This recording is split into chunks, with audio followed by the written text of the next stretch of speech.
오늘 같이 나눌 말씀은 요한복음 15장 4절, 5절, 2절 말씀입니다. 같이 봉독하겠습니다. 내 안에 거하라, 나도 너희 안에 거하리라. 가지가 포도나무에 붙어있지 아니하면 스스로 열매를 맺을 수 없음 같이 너희도 내 안에 있지 아니하면 그러하리라. 나는 포도나무요 너희는 가지라. 그가 내 안에 내가 그 안에 거하면 사람이 열매를 많이 맺나니 나를 떠나서는 너희가 아무것도 할 수 없음이라. 아멘.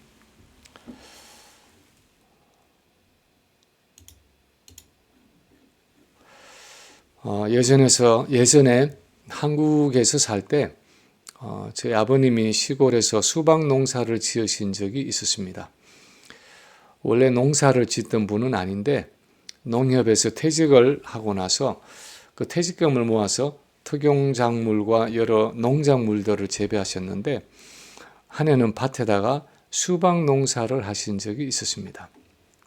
그때가 제가 초등학교 다닐 때였는데 날이 가물 때는 부모님이 물지개를 치고 수박 구덩이에 물을 주기도 하고 또 거름을 주기도 하는 그런 모습들을 옆에서 많이 지켜보았습니다. 모르긴 해도 아마 김도 메고 여러 다른 일들도 그 수박 농사를 위해서 많이 하셨을 것입니다. 근데 어쨌든 시간이 한창 지나서 수박 덩굴에서 꽃이 피고 꽃에서 수박들이 달리고 이제는 크기도 제법 자라서 사람 머리만한 수박들이 주렁주렁 열렸습니다. 그래서 드디어 따서 시장에 내다 팔 때가 되어서 수박을 쪼개 보았는데 모두가 다 허옇게 설익은 듯한 수박으로 자라 있었습니다. 이것도 쪼개보고 저것도 쪼개보는데 다 비슷비슷했습니다. 종자가 이상한 것인지 땅이 잘못된 것인지 크기는 제법 커서 다 자란 듯이 보이는데 속은 전혀 익지 않고 단맛도 없어서 시장에 내다 팔 수가 없었습니다. 그렇다고 한 해 동안 애써 농사한 수박을 버릴 수도 없고 날마다 집에 가져와서 그 수박을 쪼개서 설탕을 뿌려서 먹은 적이 있었습니다. 그때는 어려서 부모님의 심정을 잘 알지 못했지만 한 해 동안 그 뜨거운 햇빛 아래서 땀 흘려 수고했는데 속이 완전히 설익은 그 수박을 수확하고 나서 저희 부모님이 얼마나 속이 상하셨을까 생각을 해봅니다. 봄부터 밭을 갈아서 수박 씨앗을 심고 물을 주고 거름을 주고 김을 매면서 여름까지 기다려왔던 그 부모님의 심정을 생각해 보면 얼마나 허탈하고 속이 상했을까. 그 수고와 노력에 보상받지 못한 안타까움이 얼마나 컸을까 하는 생각을 해봅니다. 한 해 동안 수고한 농부가 열매를 기다리는 것은 당연한 일입니다. 그리고 원하는 열매를 얻지 못했을 때 속이 상하고 안타까운 것은 당연한 일입니다. 그래서 열매 맺음을 위해서 최선을 다하는 것이 농부의 마음이고 농부의 삶입니다. 포도나무와 가지의 비유라고 불리우는 오늘 이 본문은 이런 열매 맺음에 대한 비유입니다. 이 본문은 열매 맺음에 대해서 그리고 그 열매 맺음을 위한 우리 성도와 예수님과의 관계에 대해서 무엇을 말해주고 있습니까? 첫째로 오늘 본문이 말씀하는 것은 예수님과 성도는 성령을 통해서 하나로 연합되어 있다 하는 사실입니다. 예수님과 성도는 성령을 통해서 하나로 연합되어 있다, 하나 되어 있다 하는 사실입니다. 오늘 본문 15절에 보면 예수님이 제자들에게 나는 포도나무요 너희는 가지라 하고 말씀하고 계십니다. 이 포도나무라는 것을 우리는 지금 주변에서 흔히 보지 못하지만 이스라엘에서는 이것이 참 흔한 식물이었고 마치 무궁화하면 대한민국이라는 나라나 민족을 연상하게 되듯이 포도나무 또는 이 포도원 하면 언약 백성 이스라엘을 상징하는 식물이었습니다. 그래서 그 유명한 이사야서 5장의 포도원의 노래에 보면 이렇게 시작하고 있습니다. 내가 사랑하는 자에게 포도원이 있으며 심히 기름진 사내로다. 땅을 파서 돌을 제하고 극상품 포도나무로 심었도다. 그 중에 망대를 세웠고 또 그 안에 술틀을 팠도다. 좋은 포도 맺기를 바랐더니 들 포도를 맺었도다.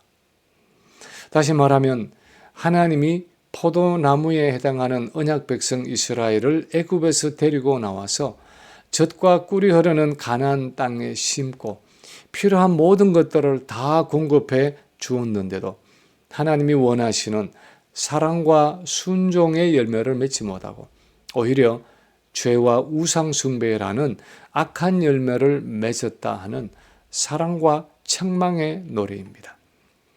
이런 구약적인 배경 속에서 요한복음 15장 1절에 보면 주님이 말씀하십니다.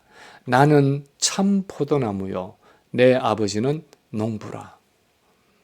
그냥 나는 포도나무요 하고 말하지 않고 나는 참 포도나무요 하고 말씀하시는 이유는 이사야서 5장에 있는 것처럼 사랑과 순종의 열매를 맺지 못해서 책망과 심판을 받은 구약의 포도나무 이스라엘을 대신해서 예수님이 참 포도나무로 이 땅에 오셨다는 것입니다.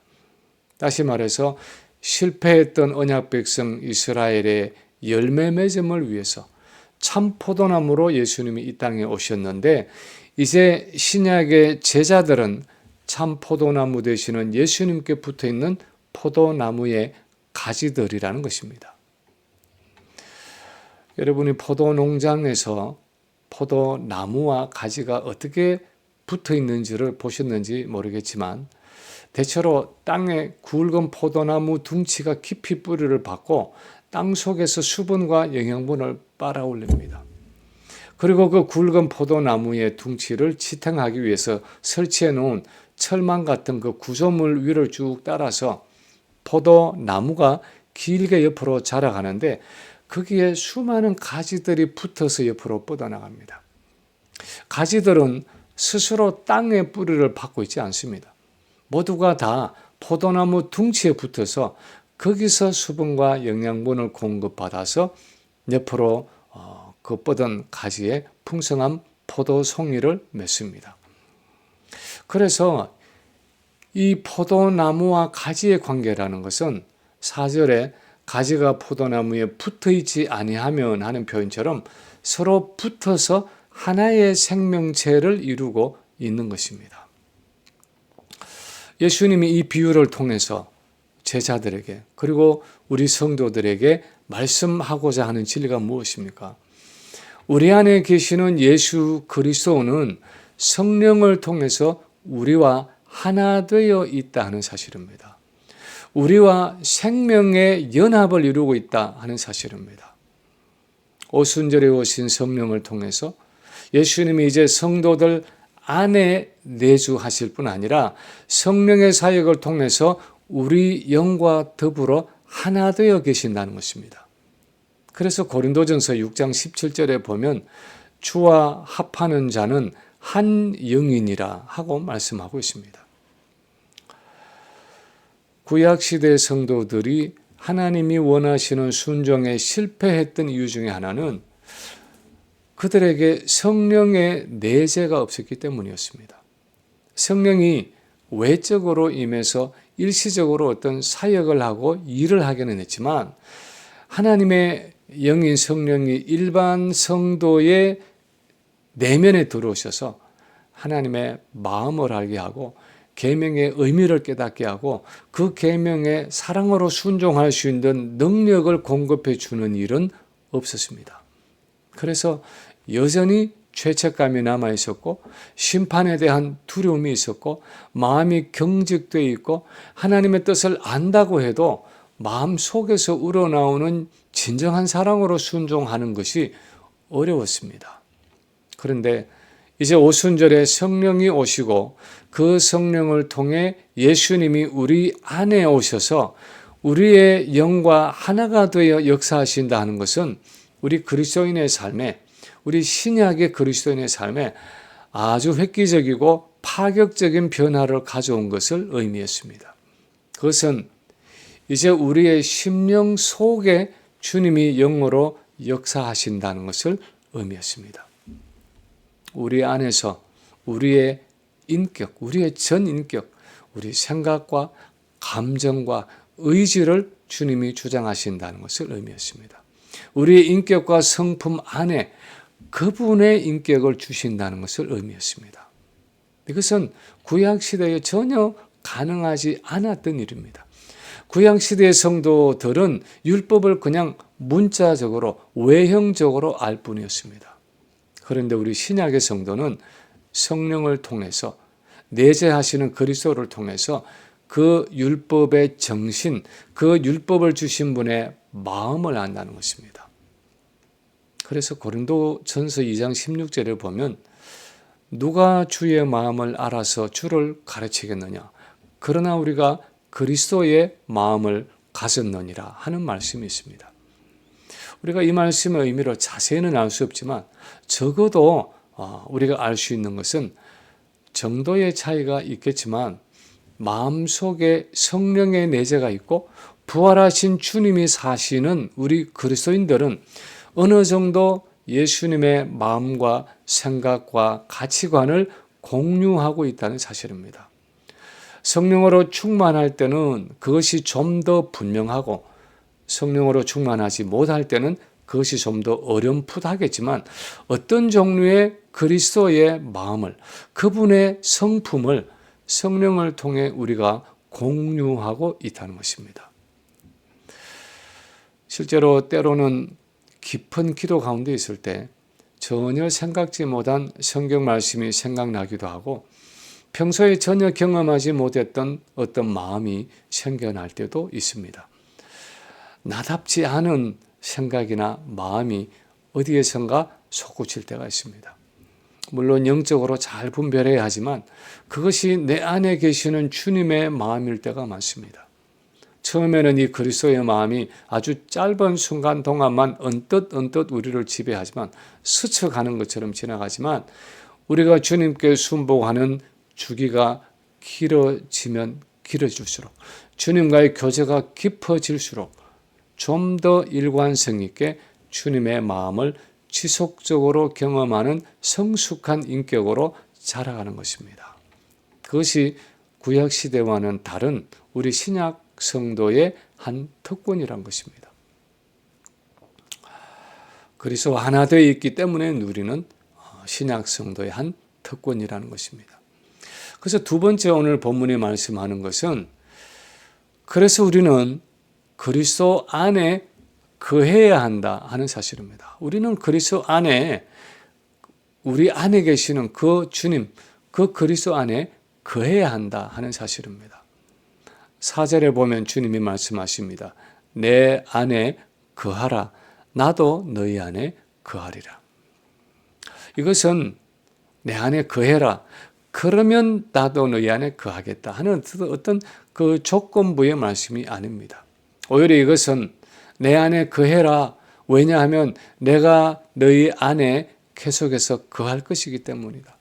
내가 너희 안에 계속해서 거할 수 있도록 너희도 내 안에 거해라 하는 우리가 주님 안에 거해야 하는 거함의 동기와 이유를 설명하는 말씀입니다. 예를 들어서 제가 6살짜리 우리 손자를 데리고 교회 주보를 만들러 함께 왔습니다. 아이가 교회 건물 안에 여기저기 보고 싶어 합니다. 그래서 제가 손자에게 할아버지가 이 사무실에서 주보 만들고 있으니까 교회당 안에서 나가지 말고 이 안에서 잘 놀고 있어. 할아버지가 여기 있을 거야. 그렇게 말했다면 할아버지가 이 예배당 건물 안에서 너와 함께 있어서 네가 필요할 때는 무엇이든 공급해주고 도움을 줄 것이기 때문에 여기에 머물러 있어라 하는 말입니다. 여기를 떠나지 말라는 것입니다. 왜냐하면 할아버지가 여기 계속 머물러 있을 것이기 때문입니다. 오늘 본문도 그런 종류의 말씀입니다. 포도나무와 가지가 하나가 되어서 생명과 영양분을 가지가 공급받고 있듯이 이미 예수님과 우리가 성령을 통해 생명의 연합을 이루어서 하나가 돼 있다는 것입니다. 그러므로 이제 너희도 내 안에 거함으로 내가 공급해 주는 그 영적인 생명과 능력을 누리라는 것입니다. 내게서 떨어지지 말고 내게 계속해서 붙어 있어서 나를 의지함으로 내가 주는 생명과 능력과 그 모든 영적인 자원들을 공급받으라는 것입니다. 그분의 영적인 자원을 마음껏 누리라는 것입니다. 이것은 그저 수동적으로 가만히 있기만 하면 내가 영적인 영양분을 일방적으로 공급해 주겠다 하는 의미가 아닙니다. 오히려 이것은 내가 주는 생명력을 나와의 인격적이고 친밀한 교제를 통해서 능동적으로 지속적으로 더 풍성하게 공급받으라는 명령입니다. 여기는 적어도 두 가지 요소가 포함되어 있는데 하나는 믿음의 요소입니다. 내가 지금 너희 안에서 생명력을 공급해 주고 있다는 그 사실을 영적인 현실로 믿고 받아들이라는 것입니다. 눈에 보이지도 않고 손에 만져지지도 않지만 그것이 성령의 역사를 통해 실제로 일어나고 있는 영적인 현실, 영적인 실제라는 사실을 믿으라는 것입니다. 실제로 그렇지 않습니까? 내가 오늘날까지 이렇게 신앙생활을 하고 여기까지 오게 된 것은 정말 내 힘으로 한 것이 아니라 내 안에 주님이 역사에 오신 덕분이다 하는 생각이 들 때가 많지 않습니까? 주님이 지금 우리 안에 계셔서 우리에게 그 필요한 생명과 능력을 공급해 주고 계신다는 사실을 지금까지 그렇게 오셨다는 것을 믿으라는 것입니다. 두 번째 요소는 순복의 요소입니다. 그런 믿음을 가지고 그리스도 앞에 끊임없이 나와서 내 자신을 맡기라는 것입니다. 내 자신을 내어놓으라는 것입니다. 나의 신앙생활이 내 육신적인 능력으로 되어지는 것이 아니라 내 안에 계시는 주님의 능력으로만 가능하다는 것을 인정하고 예수 그리스도 앞으로 나와서 구하라는 것입니다. 말씀과 기도와 예배와 찬양과 그 모든 은혜의 방편들을 통해 나와서 그분이 주시는 생명과 능력을 실제로 공급받으라는 것입니다. 수영을 배울 때 수영 강사들이 처음에 가장 먼저 하는 레슨 중에 하나가 물 위에 떠는 연습이라고 합니다. 물 속에서 몸의 힘을 완전히 빼고 그냥 몸을 쭉 펴고 내 몸을 물에 맡기면 몸이 물 위로 떠는데 처음 수영을 배우는 사람은 그게 쉽지 않습니다. 머리로는 아는데도 몸에 힘을 빼지 못합니다. 왜냐하면 내 몸이 금방 가라앉을 것 같기 때문입니다. 그래서 가라앉지 않으려고 긴장을 하고 몸에 힘을 줍니다. 그러면 몸이 진짜 물속으로 가라앉습니다. 근데 정말 몸의 힘을 완전히 빼면 몸이 저절로 물 위에 뜨게 되어 있고 그때는 그저 편안하게 팔, 다리만 움직여 주어도 물 위에 떠서 몸이 앞으로 나아가는 것입니다. 물의 힘이 내 몸을 떠받쳐주고 나는 그 물과 하나가 되어서 팔과 다리를 움직여서 내가 원하는 방향으로 수영해 가는 것입니다. 어쩌면 그리스도 안에 거하는 삶도 그것과 비슷한지 모릅니다. 내 안에 거하라 하는 그 주님의 말씀을 온전히 신뢰하고 그분이 내 안에서 공급해 주시는 그 생명과 능력을 의지하고 감사함으로 그분을 붙잡고 앞으로 나아갈 때 실제로 주님이 내게 필요한 생명과 능력을 공급해 주고 계시는 것을 경험하게 되는 것입니다. 그래서 앤드루 머리는 거기에 대해서 이런 이야기를 했습니다. 우리의 실패는 우리가 너무 약해서가 아니라 너무 강해서이다. 우리가 스스로 무언가를 할 수 있다고 생각하고 충분히 약해지지 않기 때문이다 하고 말했습니다. 내가 해야 한다는 우리의 율법적인 자아를 꺾어서 내 능력의 근원이 되시는 주님을 온전히 의지할 때, 내 몸의 힘을 빼고 오직 그분만을 붙잡을 때 비로소 내주하시는 그리스도의 생명과 능력을 내가 온전히 경험한다는 것입니다. 그래서 세 번째로 오늘 본문이 말씀하는 것은 결론적으로 우리의 열매 맺음은 전적으로 예수 그리스도께 달려있다 하는 사실입니다. 우리의 열매 맺음은 전적으로 예수 그리스도께 달려있다는 것입니다. 5절에 보면 이렇게 말씀합니다. 나는 포도나무요 너희는 가지라. 그가 내 안에 내가 그 안에 있으면 사람이 열매를 많이 맺나니. 마치 포도나무에 붙어있는 가지가 이 포도나무가 공급해 주는 그 생명과 수분을 공급받아서 많은 열매를 맺는 것처럼 우리가 그리스도 안에 거하면 많은 열매를 맺는다는 것입니다. 이 열매라는 것은 1차적으로는 성품의 열매입니다. 그리스도를 닮은 성품입니다. 좀 더 구체적으로 말하면 그리스도를 닮은 순종의 성품입니다. 성부 하나님과의 관계에 있어서 예수님의 가장 현저한 성품은 바로 순종의 성품입니다. 왜냐하면 그분은 둘째 아담으로서 첫 아담이 실패한 그 온전한 순종을 만회하기 위해 오셨고 우리를 순종의 자녀로 만들기 위해 오셨기 때문입니다. 이것을 갈라디아 5장 22절 이하에서는 여러 성령의 열매로 표현하고 있습니다. 성령의 열매의 여러 어떤 특징들, 종류로 표현하고 있습니다. 그리고 또한 이런 성품적인 열매와 함께 사역의 열매도 나타납니다. 우리의 직분과 직책과 사역을 통해서 성령의 은사들과 능력이 나타나지는 것입니다. 어쨌든 본문에서 주님이 강조하시는 것은 이 모든 열매는 우리 자신의 것이 아니라 주님의 것이라는 사실입니다.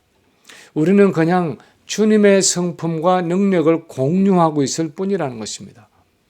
주님 안에 거하고 주님과 친밀하게 교제하고 동행하고 있는 동안은 그런 주님의 성품을 우리가 함께 누리고 공유한다는 것입니다. 그것이 성령의 열매이고 성령의 은사입니다.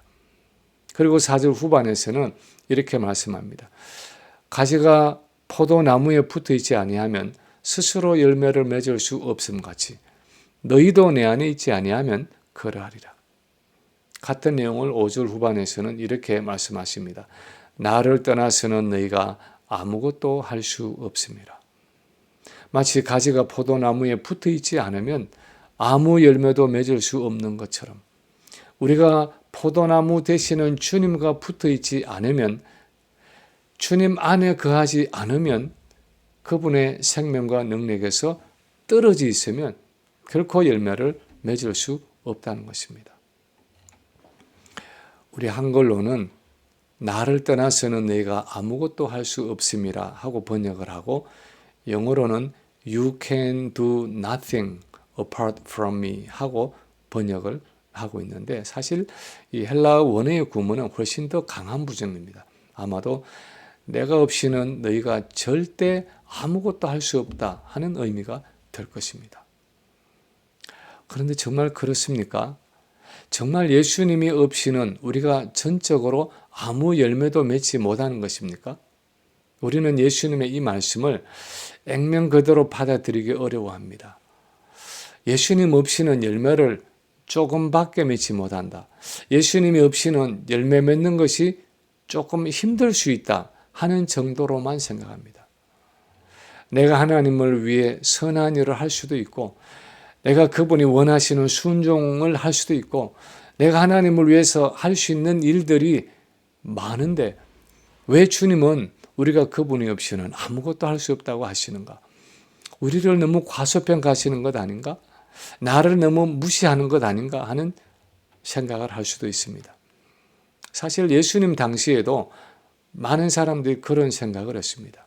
특히 바리새인과 서기관들과 같이 율법을 배워서 알고 있고 그 율법을 지키며 살아갈 수 있다고 생각한 사람들은 그들 스스로 아무것도 할 수 없다 하는 예수님의 말씀에 아마도 굉장히 자존심 상해했을 것입니다.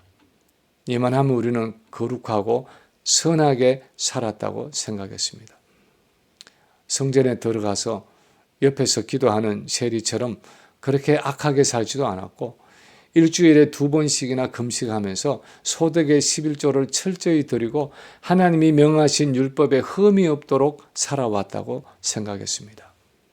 그런데 예수님은 그들의 삶을 어떻게 평가하셨습니까? 너희는 회칠한 무덤이다 하고 말씀하셨습니다. 너희 속에 하나님을 사랑하는 마음이 없음을 알았다 하고 말씀하셨습니다. 무슨 말입니까? 겉으로는 회칠한 무덤처럼 잘 치장했는지 모르지만 속에는 여전히 자기의와 교만과 형식주의와 외식이 가득했다는 의미입니다. 그들의 의와 선은 신명기 6장 5절에서 명령하신 전심으로 하나님을 사랑하는 언약적인 신실함에서 온 것이 아니라 내가 얼마나 괜찮은 사람인지를 입증하려는 그 교만과 자기의의 산물일 뿐이라는 것입니다. 오히려 가난하고 애통한 심령으로 의에 줄이고 목말라 하면서 성전 구석에서 얼굴도 들지 못하고 가슴을 치면서 하나님 나는 죄인입니다. 나를 불쌍히 여겨 주십시오 하고 회개하던 그 세리가 훨씬 더 의로운 모습으로 성전을 내려갔다는 것입니다. 오늘날 우리 신앙생활의 위기가 무엇입니까? 오늘날 교회와 많은 성도들의 문제가 무엇입니까? 예수님 없이도 나는 얼마든지 거룩하게 살아갈 수 있다 하는 생각입니다. 기도하지 않아도 성경 말씀 읽지 않아도 주님의 생명과 능력을 공급받지 않고도 나는 얼마든지 신앙생활할 수 있다 생각하며 살아가는 것입니다. 그래서 예수를 믿는다 하면서도 우리 자아가 꺾어지지 않고 진정한 회개가 힘든 것입니다. 그래서 세월이 가는데도 하나님이 원하시는 열매를 맺지 못하고 그냥 입만 무성하게 살아갈 때가 많은 것입니다. 교회 안에도 문제가 많고 복음과 십자가의 도를 역행해서 갈 때가 많은 것입니다. 그런데 오늘 본문에서 주님은 단호하게 말씀하십니다. 너희가 내 안에 거하면 많은 열매를 맺겠지만 나를 떠나서는 너희가 아무것도 할 수 없을 것이다. 중국 내지 선교회를 설립한 이 허드슨 테일러는 17살에 선교사에게 소명을 받고 21살에 중국으로 선교를 떠나서 37살이 되던 해까지 외적으로는 많은 일을 하고 있었지만 내면적으로는 한없이 곤고한 가운데 있었습니다. 하나님과의 관계에서 경험하는 영적인 메마름과 거룩한 삶에 대한 실패감 속에 빠져 있었습니다. 그 거룩함을 이루기 위해서 금식하고 철야하고 기도하면서 애를 썼지만 결과는 끊임없는 좌절과 절망이었습니다. 그러던 중에 중국의 다른 지역에서 사역하고 있던 동료 선교사가 보낸 편지를 통해서 오늘 본문인 요한복음 15장에 예수님, 이 포도나무 되시는 예수님에 대해서 새로운 발견을 하고 그 오랜 영적인 침체에서 해방을 경험합니다. 그 핵심은 예수님이 포도나무가 되셔서 가진 내게 필요한 모든 것을 전적으로 공급해 주고 계신다 하는 사실이었습니다. 내가 주님을 붙들고 있는 것이 아니라 주님이 나를 붙들고 계신다는 사실이었습니다.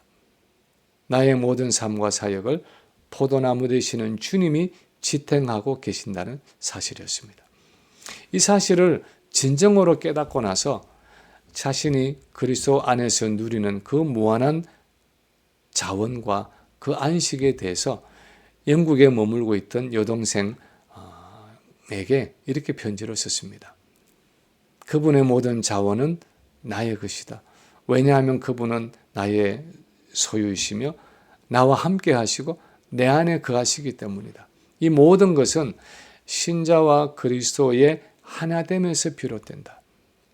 그리스도께서 믿음으로 내 마음속에 이토록 거하시게 된 이후로 내가 얼마나 행복했는지 모른다.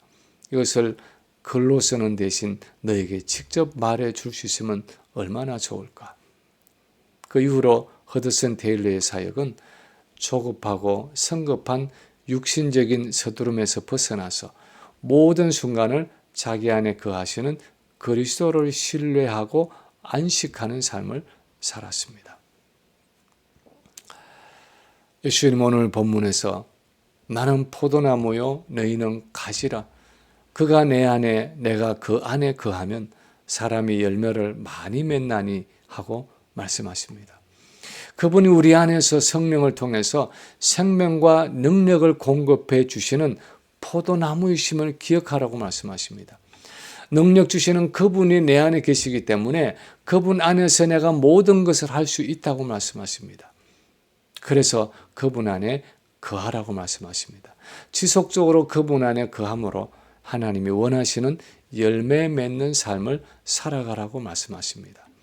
이 주님 안에 온전히 거함으로 풍성하게 열매 맺는 삶을 살아가는 우리 모든 성도들이 되시기를 주님의 이름으로 간절히 축원합니다.